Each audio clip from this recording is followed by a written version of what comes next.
Okay, I want to talk about King Solomon for just a minute because I found out some stuff that I did not know. For one thing, June 4th, that is the day that we're fixing to do, day 155 in the Chronological Study Bible, and it's the New Living Translation. The reason I looked this up is because all of a sudden we've stopped with Proverbs and now we're going on to Song of Songs. I thought all of Proverbs was written by King Solomon. Apparently, it's not. I looked in, I'm trying to go that way where it'll focus in the Chronological Guide to the Bible. And it is by Rose Publishing. And this is what it says. And there's a little piece on King Solomon that we are going to go ahead and read. Um, it's not terribly long. So King Solomon is found in 2nd Chronicles 1 through 9 and 1st Kings 3 through 11. King Solomon reigned during the golden age of Israel, a time of national and economic prosperity. Solomon began his kingship by asking God for one thing. It was wisdom. He, like his father David, desired to govern God's people with a discerning heart. God gave Solomon wisdom and very great insight, and a breadth of understanding as measureless as the sand on the seashores. During Solomon's reign, he expanded the boundaries of Israel, achieved economic successes, constructed a magnificent palace, built the first temple in Jerusalem, and placed the Ark of the Covenant in the most holy room of the temple. Solomon's wisdom is recorded in the books of Proverbs, Ecclesiastes, Song of Solomon, or Song of Songs, and even 2 Psalms, which is 72 and 127. 1 Kings 4:32 says that by the end of his life, Solomon had spoken over 3,000 proverbs and written 1,005 songs. But wise advice is often easier given than taken. King Solomon married over 700 foreign wives and had 300 concubines. Royal marriages like this in the ancient world were a way of forming political and economic alliances between nations. Solomon may have seen his many marriages as a means to strengthen his kingdom, but in the end, this proved to be a foolish path to follow. As one of Solomon's own proverbs says, there is a way that seems right to a man, but its end is the way of death. My cat keeps jumping up on my keyboard. Sorry about that. Um, in his old age, Solomon set up numerous places of worship for the gods of his many wives, and his heart turned towards these idols. No longer was his heart fully devoted to the Lord his God. As Moses had said centuries earlier, and Jesus would say centuries later, the greatest commandment is to love the Lord your God with all your heart, with all your soul, and with all your mind. During most of Solomon's reign, Israel was united and prosperous. Upon his death, however, Solomon left behind a fragile kingdom on the verge of breaking apart. So it says about Proverbs, there's a little box here in this book that's got Proverbs. Proverbs was compiled over a time span of about 200 years. It went from about 900 to 700 BC. The book, Proverbs, is a collection of memorable sayings that communicate observations about the world to help us live wise and godly lives. Most of the book, was written by Solomon. But other authors also contributed.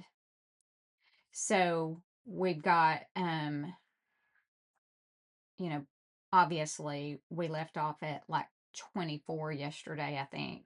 And so Proverbs 24, 30, and 31, and Proverbs, anyway, it gives a few verses even that were just not by Solomon. But anyway, there's some proverbs that were not written by Solomon. So we're moving on. The key verses, the fear of the Lord is the beginning of knowledge, Proverbs 1:7. Trust in the Lord with all your heart and lean not on your own understanding. Proverbs 3:5. As iron sharpens iron, so one person sharpens another. Proverbs 27:17. So we as Christians, we do need each other. We need to be available to each other so that we can help each other to grow in the kingdom of God, right? So we're starting Song of Songs, and since I'm in this book anyway, and it's right here in front of my face, I'm going to go ahead and read that little box. The time and place. Though Solomon is identified as the author in the first verse, some parts of the book appear to be written by others and were composed at a later date. The book. This book is a love song that moves from courtship, the wedding ceremony, and through the banquet celebration. Solomon himself had hundreds of wives, hardly an example of marital faithfulness. Rather than a description from Solomon's own life, the song can be seen as an expression of an ideal experience within a loving covenant relationship. The key verse, I am my beloved's, and my beloved is mine. And my beloved is mine. Song 6:3. So we're going to start Song of Songs today. And this study book says Solomon's creative writing skills shine in the Song of Songs. I love the Song of Songs.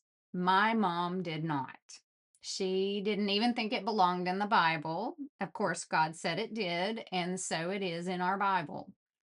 I love the Song of Songs. It's always been a very romantic, but also such a picture of how we should act towards our Savior Jesus, right? Because we are the bride of Christ, whether you're male or female.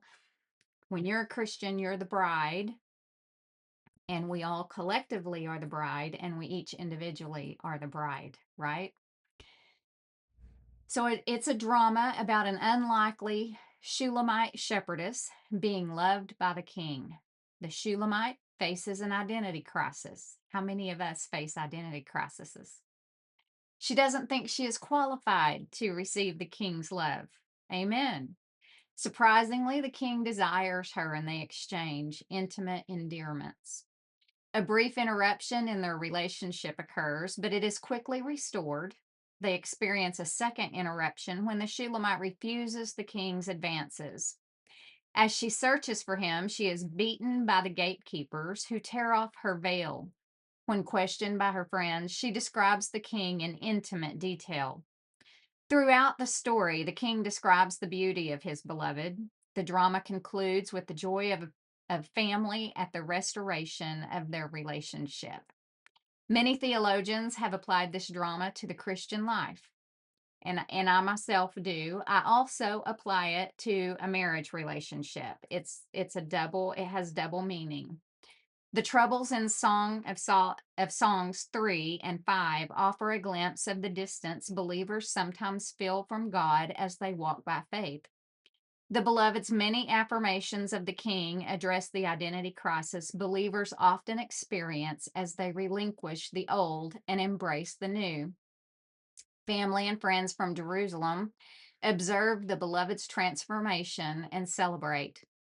Similarly, people of faith take note and celebrate as new believers are transformed. Give me just like 2 seconds.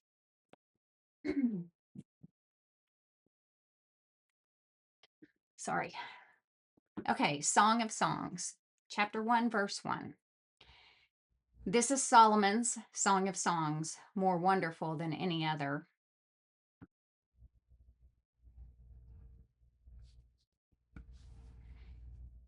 Kiss me and kiss me again, for your love is sweeter than wine. How pleasing is your fragrance. Your name is like the spreading fragrance of scented oils. No wonder all the young women love you. Take me with you. Come, let's run. The king has brought me into his bedroom. How happy we are for you, O king. We praise your love even more than wine. How right they are to adore you. I am dark but beautiful. O women of Jerusalem, dark as the tents of Kedar, dark as the curtains of Solomon's tents. Don't stare at me because I am dark. The sun has darkened my skin. My brothers were angry with me. They forced me to care for their vineyards, so I couldn't care for myself, my own vineyard. Tell me, my love, where are you leading your flock today? Where will you rest your sheep at noon? For why should I wander like a prostitute among your friends and their flocks? If you don't know, this is the young man speaking. If you don't know, O most beautiful woman, follow the trail of my flock and graze your goats by the shepherd's tents. You are as exciting, my darling, as a mare among Pharaoh's stallions. How lovely are your cheeks, your earrings set them afire. How lovely is your neck, enhanced by a string of jewels. We will make for you earrings of gold and beads of silver. So when my husband and I got married, he was a dairy farmer, a third generation dairy farmer.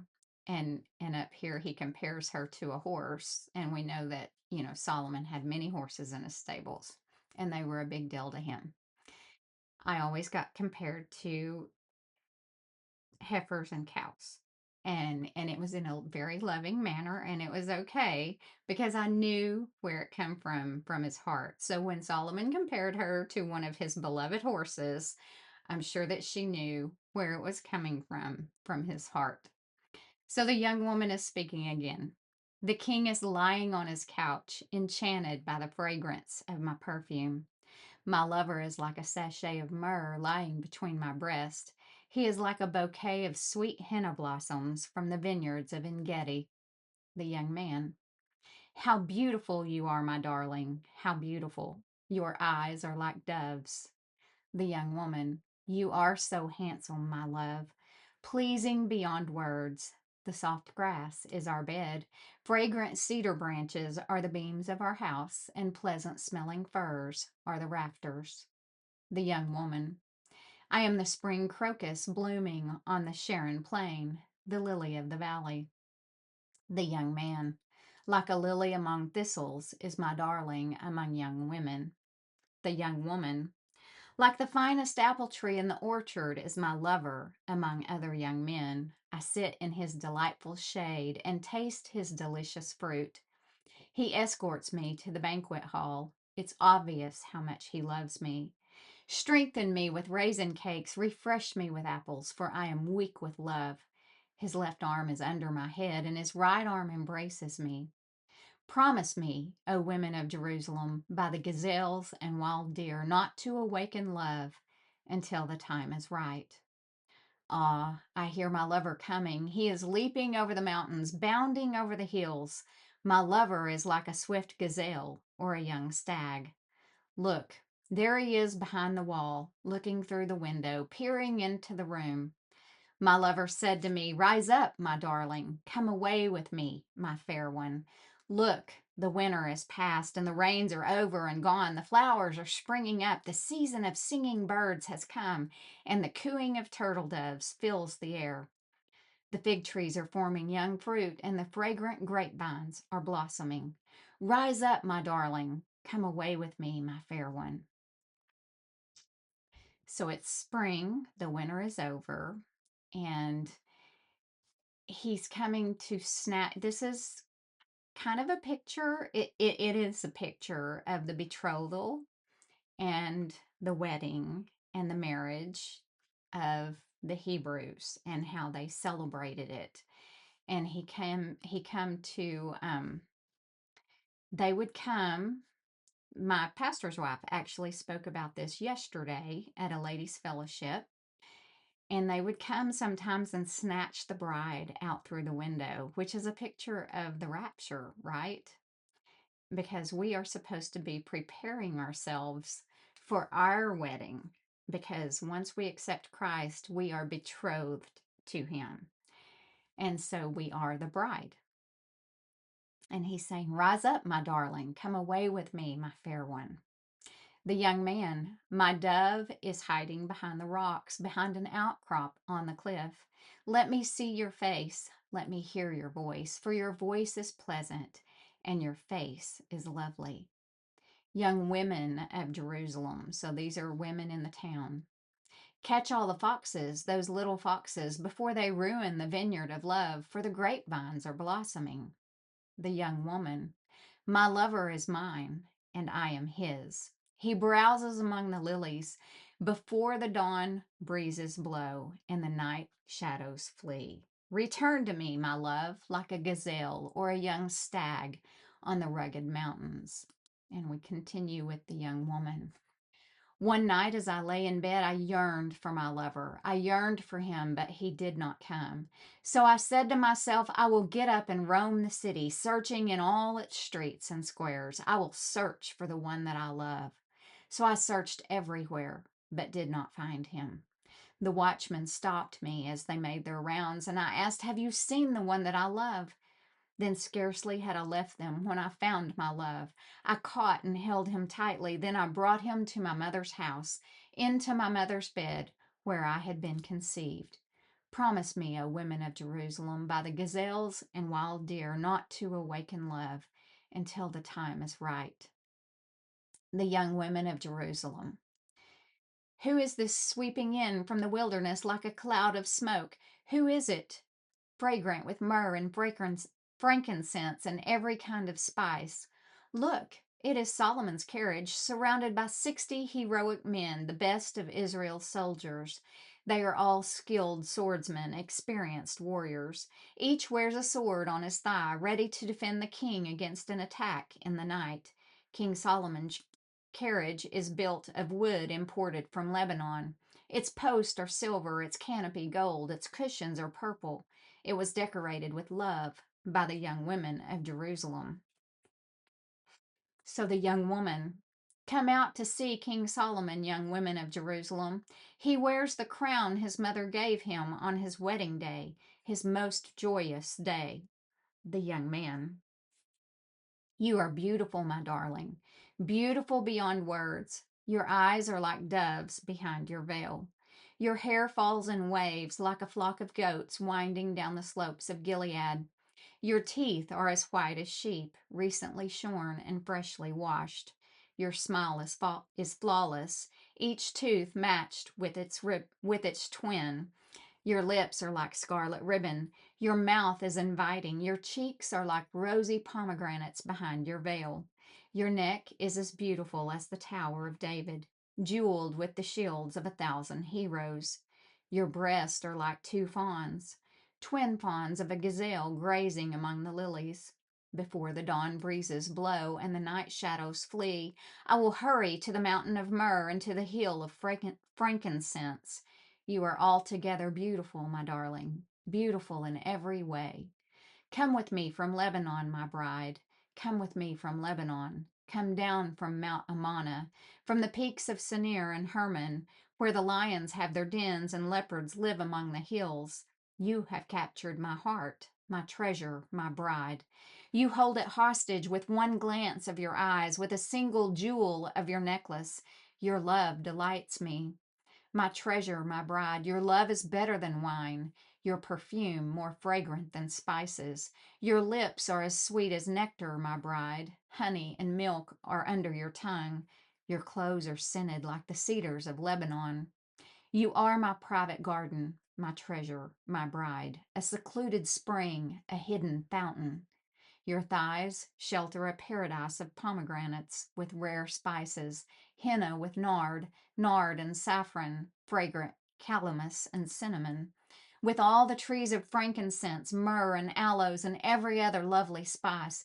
You are a garden fountain, a well of fresh water, streaming down from Lebanon's mountains.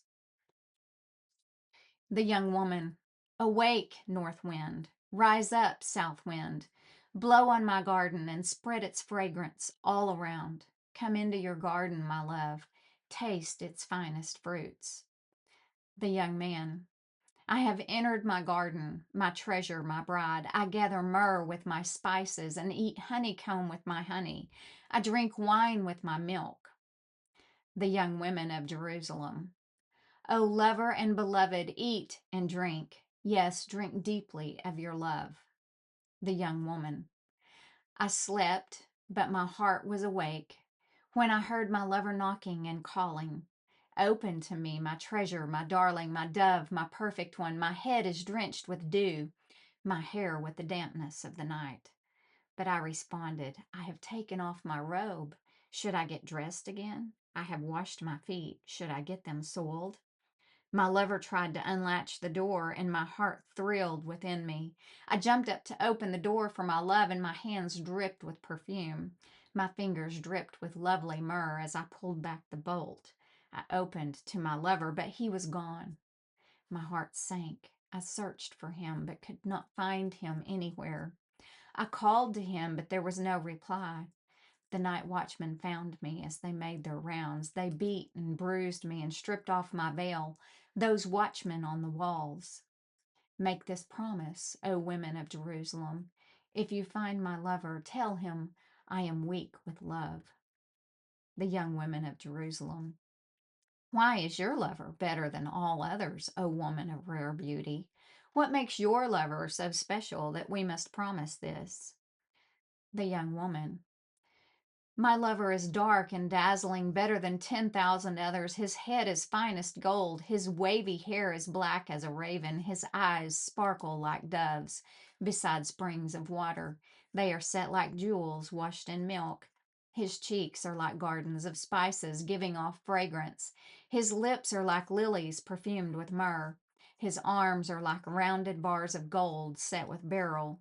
His body is like bright ivory, glowing with lapis lazuli. His legs are like marble pillars set in sockets of finest gold. His posture is stately like the noble cedars of Lebanon. His mouth is sweetness itself. He is desirable in every way.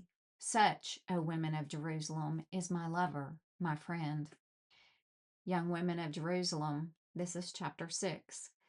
Where has your lover gone, O woman of rare beauty? Which way did he turn, so we can help you find him? The young woman. My lover has gone down to his garden, to his spice beds, to browse in the gardens and gather the lilies. I am my lover's, and my lover is mine. He browses among the lilies. The young man. You are beautiful, my darling, like the lovely city of Tirzah. Yes, as beautiful as Jerusalem, as majestic as an army with billowing banners. Turn your eyes away, for they overpower me. Your hair falls in waves, like a flock of goats winding down the slopes of Gilead.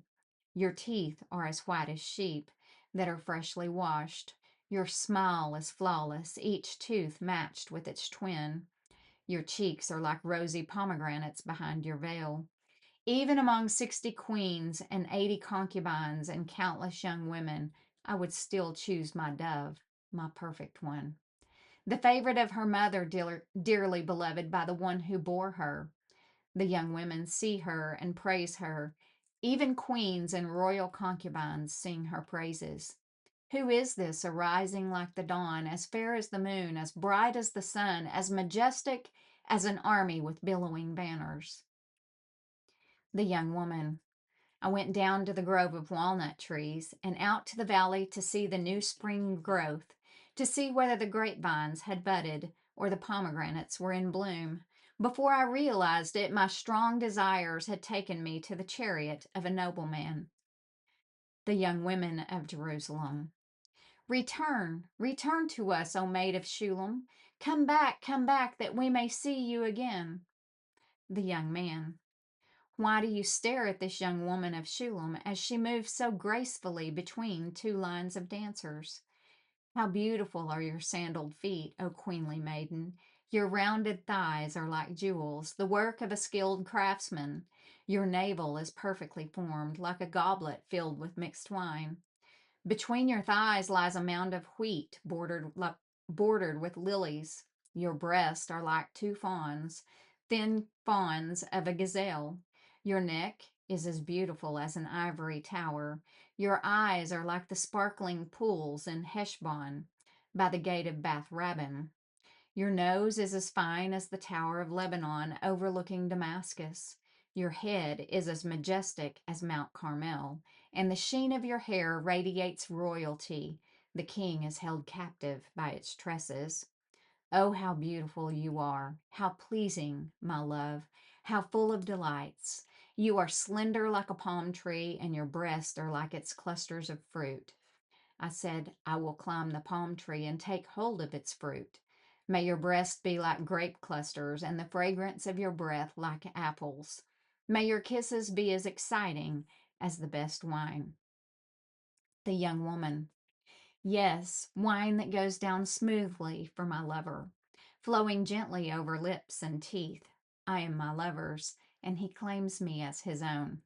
Come, my love, let us go out to the fields and spend the night among the wildflowers. Let us get up early and go to the vineyards to see if the grapevines have budded, if the blossoms have opened, and if the pomegranates have bloomed. There I will give you my love. There the mandrakes give off their fragrance, and the finest fruits are at our door.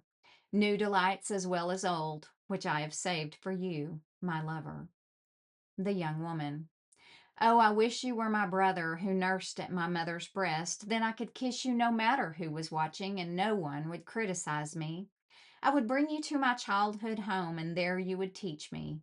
I would give you spiced wine to drink, my sweet pomegranate wine. Your left arm would be under my head, and your right arm would embrace me. Promise me, O women of Jerusalem, not to awaken love until the time is right. Young women of Jerusalem, who is this sweeping in from the desert, leaning on her lover? Young woman, I aroused you under the apple tree where your mother gave you birth, where in great pain she delivered you. Place me like a seal over your heart, like a seal on your arm. For love is as strong as death, its jealousy as enduring as the grave. Love flashes like fire, the brightest kind of flame. Many waters cannot quench love, nor can rivers drown it. If a man tried to buy love with all his wealth, his offer would be utterly scorned. The young woman's brothers. We have a little sister, too young to have breast. What will we do for our sister if someone asks to marry her? If she is a virgin like a wall, we will protect her with a silver tower. But if she is promiscuous like a swinging door, we will block her door with a cedar bar. The young woman.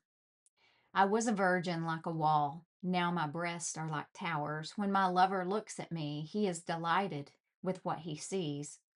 Solomon has a vineyard at Baal Haman, which he leases out to tenant farmers. Each of them pays 1,000 pieces of silver for harvesting its fruit.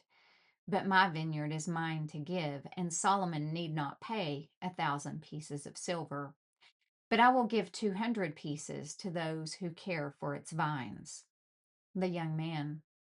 Oh, my darling, lingering in the gardens, your companions are fortunate to hear your voice. Let me hear it too. And the young woman. Come away, my love. Be like a gazelle or a young stag on the mountains of spices. And that concludes the June 4th Daily Bible Reading. Thanks for joining in.